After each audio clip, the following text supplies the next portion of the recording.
మళ్ళీ సైకిల్ పైన కూర్చొని తొక్కుకుంటూ వెళ్తున్నాడు. ఆ వైపుగా వెళ్తున్న చందు స్నేహితుడు గోపాల్ సైకిల్ వెనుక ఎవరో కూర్చొని ఉండటం గమనించాడు. సైకిల్ తన దగ్గరకు వచ్చి తనని దాటి వెళ్ళింది. సైకిల్ పైన దయ్యాన్ని చూసి కంగు తిన్నాడు. చందు భార్యతో తను చూసింది చెప్పటానికి వాళ్ళ ఇంటికి వెళ్ళాడు.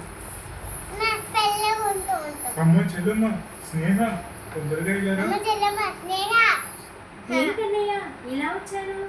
ఎందుకంత కంగారు పడుతున్నారు? ముందు ఇంటిలోకి రండి.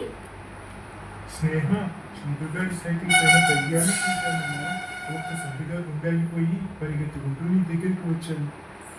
అంటే నేను చూసింది కళ కాదా? ఓరి దేవుడా, ఇప్పుడు ఏం చేయాలి?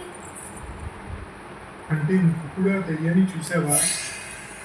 అవునన్నయ్య, రాత్రి ఆ దయ్యం ఆ సైకిల్ పైన కూర్చొని దొక్కుతుంది.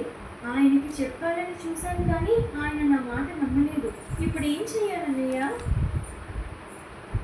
మన ఊళ్ళో ఒక స్వామీజీ ఉన్నారు, మనం ఆయన దగ్గరికి వెళ్దాం కదా. చందు స్నేహితుడు గోపాల్ ఇంకా స్నేహ స్వామీజీ దగ్గరకు వెళ్ళి జరిగినదంతా చెప్పారు. ఆ స్వామీజీ మంత్రించిన నిమ్మకాయ ఇచ్చి ఆ సైకిల్కి కట్టమని చెప్పారు. 3 రోజుల వరకు ఆ నిమ్మకాయ ఆ సైకిల్కే ఉండాలని మరీ చెప్పారు. గోపాల్ ఇంకా స్నేహ ఆ నిమ్మకాయ తీసుకుని ఇంటికి వెళ్ళారు. చందు పని ముగించుకొని ఇంటికి వస్తున్నాడు. ఆ సైకిల్ పైన వెనక కూర్చున్న దయ్యం సంతోషంగా నవ్వుతూ ఉంది.